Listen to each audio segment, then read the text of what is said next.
Hi, this is Sandhya Mendonca, and you're listening to my podcast, Spotlight with Sandhya.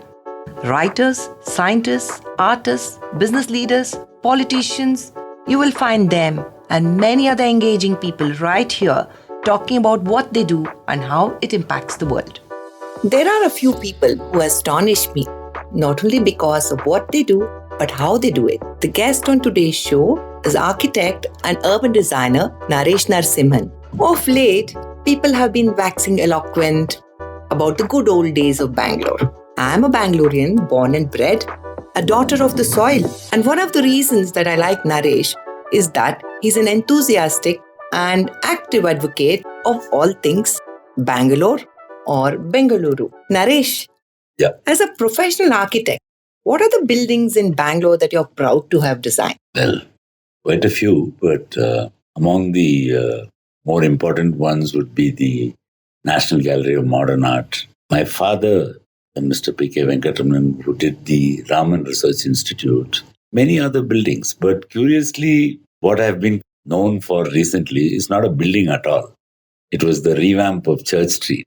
Do you feel that something is missing in today's Bangalore that you want to add or augment? Do you believe in going back to get something into today's Bangalore? There are issues, right?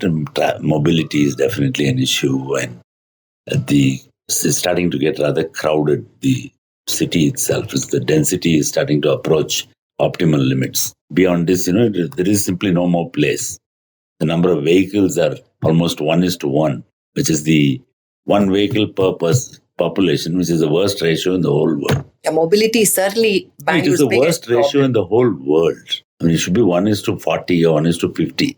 That's one private vehicle for every 50 people. That's okay. The city can handle that. 1:1 is almost impossible. That's an indictment on the lack of public mobility, right? Yeah. Okay, so let's come back to your interesting initiatives, starting with the very high-profile Church Street. The makeover certainly got its share of praise, but it's also got its fair share of brickbats.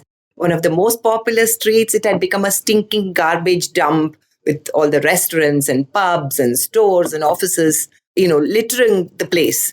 With the cobblestone makeover, it looks fabulous. But as usual, maintenance is the bane. Is it worth spending 23 crore rupees on doing up a road that's less than half a kilometer? You're asking how I got that number? Yeah, I'll tell you how. How much was first spent on it? 9 crore on doing up this. That's what the 9 crore rupees makeover in 2018 under tender shot. Okay, and 2020, 18.75 crore for installing international level LED street lights. Actually, everybody got it wrong. Okay. What we discovered that when it would have cost about, the actual road would have cost only about 9-10 crore. Mm-hmm. Which is well within because it was 100%. Initially, we thought we just move all the cables to the side and put it in some organized way. When we opened the road, after the contract is given, we found out literally it's like Medusa. It's like a intertwined nest of snake. Nobody knows what is Patala Bhairavi. Under the ground, we hardly know what is above the ground in terms of map. Under the ground, nobody has any clue. So when we dug it, two decisions had to be taken. One, cut the cables as they are, relay a new. You don't need 32 electric cables. You need one on either side. That's how it's done internationally. One giant cable from which you branch off into each building. Here there were 32 because every time somebody wanted power, they would lay a new cable without any idea where it was and no record of where it was buried. So that pushed up the cost. Two, because MG Road is a high-profile road and VIPs used to go on it, at least in the olden days. Now they go on Cubbon Road. In the olden days, there is no infrastructure on MG Road itself. All the buildings on MG Road were getting power from Church Street, which was being treated like a service road. And that was blocking everything. It was transformers were in the way. There were giant... it's a very narrow street to begin with. Electrical infrastructure, all these panels were in the way. That had to be completely redone from scratch. That itself cost some 6 crore or some ridiculous 5, 6 crore because the entire electrical infrastructure of MG Road was on Church Street. So everything had to be So the cost actually was reasonable, if you ask me, because these two unprecedented things pushed up the cost by this. But what we have achieved because of that is future-proofed it for at least some 20, 30 years, put much bigger capacity than is required. The cables are 40% oversized. So even if new buildings come up, there's no need to dig it up. You just connect it, the cable will take it. So that's not true. It's easy to sensationalize everything from cobblestones coming out. Every other road in Bangalore also gets potholes, right? But if nobody spent that kind of money. If you didn't know, the stones itself cost nothing. Okay. The most of the cost of the road is below that road. Okay. The stones itself is nothing. There are 1 lakh. But that's the one people can see, so they talk about it. What happened was the maintenance contract got over, and before the new maintenance contract came, there was a 1-year gap. Right. In that 1 year, all that problem happened. The contract is re-awarded now. All the problems are gone. You haven't heard about it for some time now, no? I haven't heard about it. Correct. So the most of it is all right, but it needs looking after. Any road, just like your building, needs waterproofing. You need to look after the road. You need maintenance. And 2, it is not designed to take 40. The reason it happened, because somebody was building a new building there, and they brought a 40-ton cement mixer full of concrete, and they rolled it on that. Wow. That thing it is designed to take a 20-ton fire truck. Well, it goes back to who gives them permission to do this. Who brings that? In the middle of the night, they have done it. Somebody has done it. So I don't want to point any fingers, but we should now, I've proposed to the government to put a height barrier. So only a fire engine can come through. Even right. Some kind of welcome arch, which says welcome to Church Street, but it'll also, I've asked the government to consider that. Okay, which brings me to this very interesting question, and it's always keeps going over in my mind. How is it that you have this very unique ability? You're on many task force of the state government, but you're also there standing on the very same footpath and taking up issues against the government. Don't you get any negative fallout? How are you able to be on both sides of the fence, not on the same issue, but at different points of time? That is one of the unique things about you, Naresh Narasimhan. I know. I said that's one of the unique things about the gentlemanly quality of politics in Karnataka. Mm. The politicians in Karnataka are reasonable people. You can talk to them. Unlike maybe in other states where some are seen to be very dictatorial or top-down. I've always found that the political leadership across parties in Karnataka was always open to dialogue. If you went and talked to them, they would talk to you. It would help if you go with 10 people to talk to them, because mass leaders like to listen to the masses. So that lesson I learned long ago. So when I approach, they're all approachable. And they're not they don't take it personally when a policy of the government is criticized. Unlike maybe other states in which the head of the state is personally vested in an idea. Here it's an idea. All right. And because of that, one is able to, say, critically talk about something in the morning on Twitter and have tea with the same person that afternoon, talk about maybe something else altogether. And there will be no real, it's not about... antagonistic there won't be any, it's a point of view. And I think Karnataka is great because it allows people to come from everywhere else and listens to their point of view. The decision making is still the government, right? At the end, Chief Minister and his cabinet are the ones who take clear decisions. But I think it's important that you listen to different points of view before you make up your own mind. And you've never been tempted to get into politics yourself? No. Why is that? I enjoy being an architect more and an urban designer more, probably. It's more for me, it's not about power. It's more about bringing about a positive change. Yeah, it's more like that. It's more like a positive influence on the city itself, if possible. All right. One of the things that you've been responsible for was getting rid of this problem with the stormwater drain the dreadful smell from the drain near Shantinagar bus stand is one of my abiding childhood memories. I used to walk to school and back past it. Now it's called a K100 stormwater drain project, and it's a citizens' waterway. Tell me how it came about. That's still a work in progress. It'll still smell a little bit if you go there. But see, what happens is that it actually goes back a long time. And almost all the energy of everybody in the government went to fixing the lake. Then I started asking questions saying, why is it catching fire? It sounds illogical for water to catch fire. But what was happening was there was a lot of pollution going into it in terms of oil from unauthorized industries and all kinds of resins and all kinds of flammable things. And that surface was catching fire. So I started backtracking. I said, where is it coming from? Then we find out that it's a strange paradox. It's government sometimes in its mysterious way it is organized. Just take the simple idea of a stormwater drain. It says stormwater drain. It's fairly obvious what it is. The Raja Kaluways and minor Kaluways. Raja is the big ones. The stormwater drain is owned by the BBM, the Mahanagara Palike, Bangalore.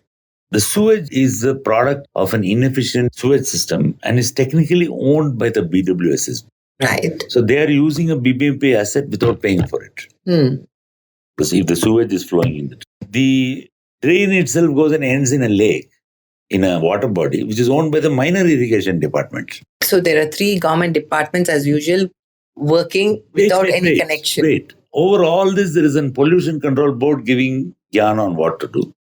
And there is a National Green Tribunal which keeps issuing like fairly strong edicts saying that if you don't do it, your guys are going to be in serious trouble if you don't fix it. But who has to fix it? So nobody is responsible because everybody's jurisdiction stops tick like this. So I said this is an interesting, like they say, paradox. BHAG problem, like big, hairy, audacious, kind of whatever, goal kind of problem. How can one bring all this together? So the lesson I learned from Church Street, one of the greatest lessons, was that is best illustrated by an anecdote.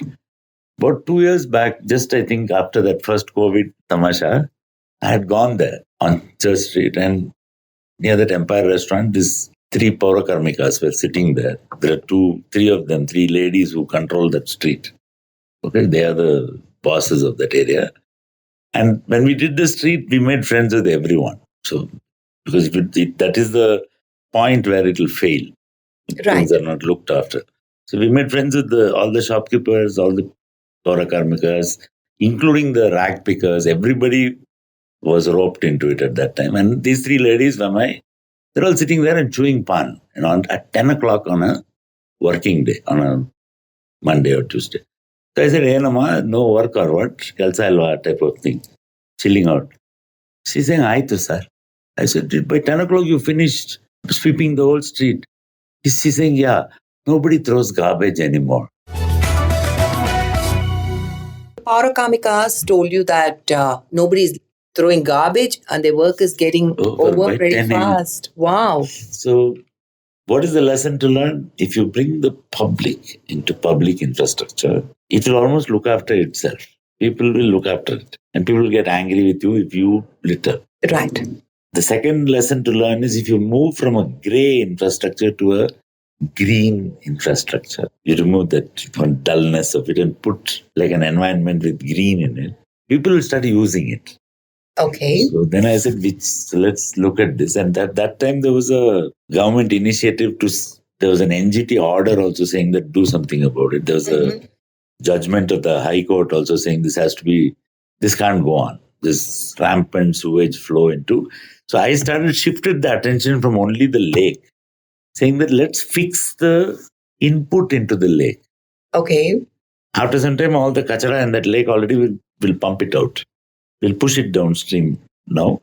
And from now on, we'll shove only storm water into the lake. All the sewage from the lake will be diverted into a pipe on either side or under it or whatever crap and push it into a sewage treatment plant, treat it there and push it back into the same lake. Sounds treated great. Water. No, it's worked dramatically. All the lakes of the Hoskote area are now full because of this effect of this one drain.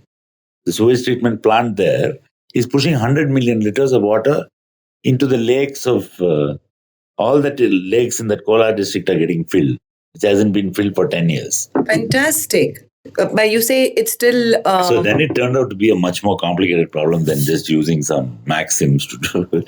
So there was no way to access it. It had got encroached very badly. So we had to use drone technology, figure it out. Mhm. Then we brought in something called the Karnataka State Natural Disaster Monitoring Authority. Okay. There's a very good organization. We used their flow models, reverse engineered it to work. Pushed all 130 million liters of sewage, pushed into pipes and pushed into the sewage treatment plant. It's no longer flowing into Bengaluru Lake. To such an extent that at the mouth of the lake, a little bit, there are birds now nesting on Bengaluru Lake. There's fresh water going inside. The same one that was in flames just It a hasn't couple of burnt. I years ago. noticed it hasn't burnt. I know. Now migratory birds are sitting on one little mud island and just a little bit inside near the inlet. That must be so satisfying. Such a great So sight. it has the potential to change the real estate values of that area dramatically, because that Bengaluru also gets a huge amount of sewage from the north of Bangalore through that Nala Road, the drain which goes past Alsur Lake, behind building Bangalore International Center, next to KGA. That's the other feed into Bengaluru. That has also got to be fixed. If this 10-kilometer gets done, not if, when, it's already about 80%, 70% done. Another 30% is the hard part. That is beyond Banargata Road. If it gets done, it'll be like a model for India, how to deal with. And what it does is it also creates a walkway inside from Double Road to Bengaluru. Fantastic. And some places where it's wide enough, it's on both sides. You can walk on with bridges. So the smell behind BIC and everything, KGA. No, BIC is next. Okay. That is another drain. All right. This is K100, goes from Majestic, which is the oldest drain of Bangalore. Where did it get this name? Shantalas, huh? Where did it get this It's a classification. The Okay. K100, K200, K1. All the subsidiaries are called 103, 119. This one has 13 subsidiary drains. Good heavens. We have to fix that also. And I'll show you. What's one the day. connection to soul? Oh, that was one of the inspirations for it. Okay. And in the city of Seoul, with a name like that, it had no soul at all. Okay, dull, dead place, with a curiously high rate of self-harm. Strange. It's one of the world capitals for it. One mayor, who was also an architect, who found out that there was a flyover and in the middle of the city, and below the flyover, there was actually a small stream, a rivulet, not a river. Seoul is like Bangalore, it has no river in the middle. So one day he just went nuts and broke the flyover and exposed the rivulet. And it's about 14 kilometers long, the rivulet flowing through the city. And he made it into a public space that people can enjoy. And it became the biggest tourist attraction of Seoul. Nice. So that I saw it in 2012 or something, Tongtiton or something it's called. Unpronounceable for me. So. Tongtiton, something. Tongtiton. So it just needs the right imagination. No, you cannot take something that you see abroad like a best practice and put it into India. India is much more complicated. To a project like this, for it to come through, needed 5 things plus one thing to come together. One was the idea itself, the boldness of the idea that you can fix an interdepartmental problem if you put together a set of concepts like this. 2, it was also a confluence of political interest. 3, also it was a contractual thing because it is one of the contracts of the BBMP to actually do it. Then the bureaucracy, then the contract means the entire bureaucratic mechanism to execute it. And 5, one of the reasons it happened also was because during COVID, we couldn't let the entire construction, the government also could not let the entire industry fall apart. So the government also is looking for some very people-friendly projects to do. And this fit the bill, ticked all the boxes. Right. So it takes a confluence of events and people and finance and everything for it to happen. Every 25 projects I propose, one comes through. One comes through, but I think you're pretty happy with another one that featured in the last budget, the heritage and educational district. Many years ago, I remember you talking about, that Central Bangalore. yeah, that heritage stretch. And tell me more about it. That's what that whole stretch is actually Bangalore's history in a microcosm, right? It's the physical expression of Bangalore's history, literally. It's one palace to another palace, and the whole story of Bangalore is in between that. How many palaces on that stretch? Many, from Tipu's palace, and the other end is Bangalore Palace. Bangalore Palace. And then we have all these fabulous educational all the educational institutions of Central Bangalore. College, Maharani's College. Both the universities are there. Right. And they're almost like, I think, 22 or 23 separate Maharanis. So many are there. And most of them still have their old architecture. Yeah, some of them. So is that the plan, to keep it, renovate it? So it's an interesting thing because it's both like an educational area and it's also an heritage district. It also has about 30 odd heritage buildings. Not only on that one road, but in that area, including the Dropatunga Road and including the other side also, where the Freedom Park and all is coming. Even that is a bit of heritage. So if you look at it, it's about 2,000 odd acres of land, which has the potential for both to become an educational heritage as well as a tourism hub. Right. Parts of many of those government buildings which are used for offices could be repurposed for cultural purposes or for educational purposes and make it like more people friendly. Yeah. And it's going to take another 3, 4, 5 years. And that's a much it's a good beginning has been made by the government recognizing that the inner core of the city is about 5 kilometers from Vidhan Saudha. And within that, there are many buildings like that also in the cantonment area. So the government has recognized that about a 5-kilometer radius study has to be done to establish the feasibility and how it will be done. This kind of precinct, like educational and heritage precinct for the center of this. I think it's good because at least our children will know what the city look like. Exactly. And even the new people who come to the city would know what they are entering, what is the heritage that they are the proud inheritors of now. I'm a firm believer that there can be only one Cubbon Park. But now there is a second Cubbon Park coming up in Yelahanka. And it's going to be named after the founder, Kempe Gowda. Greenery, green parks are always very welcome. I only, wish that when it comes to his statue, they don't get into this typical, mine is bigger than yours. I think one nice statue to commemorate the founder of our city would be very welcome. But tell me, are you part of that project in any way too? In a larger sense, because I've been sort of advocating for, people don't realize that the last big park in Bangalore was built in 1880. That is Cubbon Park. That's like really long ago, like 145 years ago. So I think it's important to pick up wherever large parcels of land are still available around Bangalore. And not everything has to be a public park, public park like Cubbon Park. For instance, the Rorich Estate on Kanakpura Road, that should make it like a 500-acre nature reserve. So nature reserve, like a biodiversity, and allow only controlled right. Anybody can't just land up there, and it's not a park. Let it be more for the natural denizens. Yes, I know. So there are many pockets like that all around Bangalore, and it's a good move by the government to give Yelahanka a large. Yeah, the Yelahanka Nada Prabhu and who created Bangalore. And tell me, why are you so interested in doing all this for Bangalore? Because I've traveled all over the world. I've seen more than 75 countries and cities. I think if you have a set of tick boxes, Bangalore ticks about 7 of them. No other city comes close because there's great climate, great people, great projects, great. And I've lived almost all my life here. And in terms of, I think, an accepting culture and a tolerant kind of place, which allows people from everywhere to flower to their potential, if you want me to put it like that. Why do people come to Bangalore? Not just because of economic opportunity is probably there in other places. But there's a certain, charm and It's a- welcoming like- attitude. Like I would say that Bangalore is a working city. It's not a city of. It's no longer a retirement home.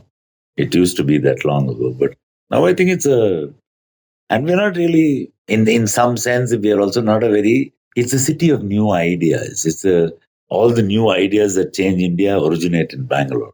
We have noticed many of them, right? Right from Aadhaar. so many. The national education policy, for instance, comes from a set of people who did it here in Bangalore.